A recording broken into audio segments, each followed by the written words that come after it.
his life and the events that were caused by a lifetime in the closet. Us magazine editor Bradley Jacobs spoke with McGreevey at the center about the candid nature of his book and life after his resignation and divorce.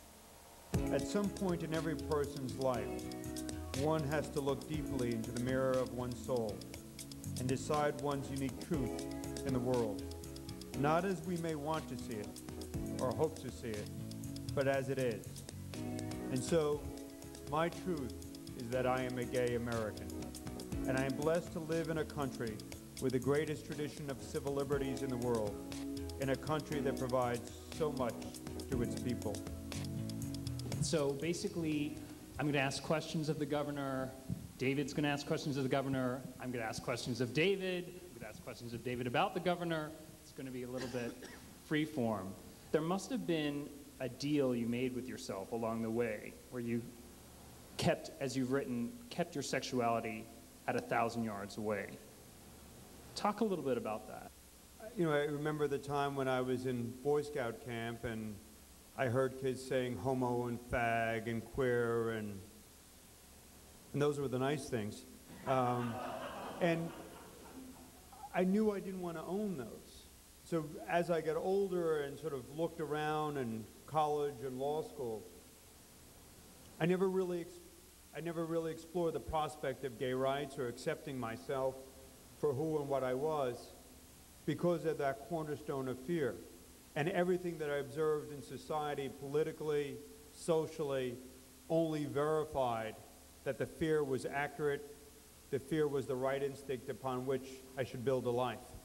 You found what you needed with, as we all know, as we all have, anonymous liaisons in truck stops, bookstores, that sort of get in and get what you need and get out.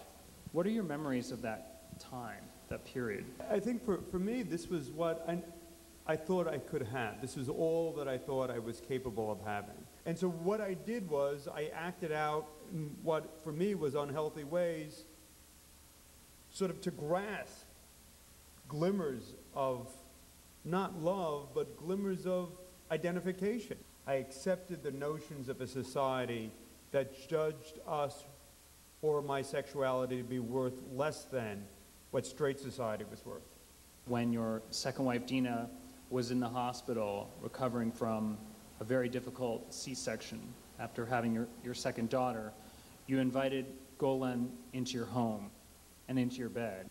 I was like a man emerging from 44 years in a cave to taste pure air for the first time, to feel direct sunlight on my pallid skin, warmth where there had only ever been a bone-chilling numbness. I pulled him to the bed and we made love as I'd always dreamed, a boastful and passionate, whispering, masculine kind of love.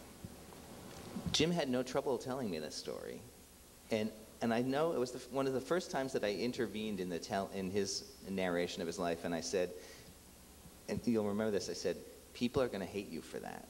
And Jim's response was, he knew it, but that it was the truth. And I didn't ask him to put it in the book. He insisted. If the story is going to have power, part of it is to tell the story not only truthfully, but demonstrates what happens when we artificially divide ourselves and don't conduct ourselves with an integrated spirituality or balance or health. Let's talk about August 12th, 2004, the day that you held the press conference. At that point in time I knew who and what I am. I finally accepted my truth. I embraced my truth. And it was a major breakthrough for me. After 47 years in the closet, it was almost transcendent and transformational. And I thought, both by the prospect of pending litigation, the damage that would be done to my family and the state, the right course of action was to resign, but to make very clear, I'm not resigning because I was gay. In fact, I said being openly gay would make me a better governor because they would accept my truth. But it was the prospect of the litigation as well as the trauma to my family. I just reject a notion of courage. I just reject a notion of hero. And all that I say is that this is a truthful, unvarnished place of a very mortal person trying to discern and describe one's journey.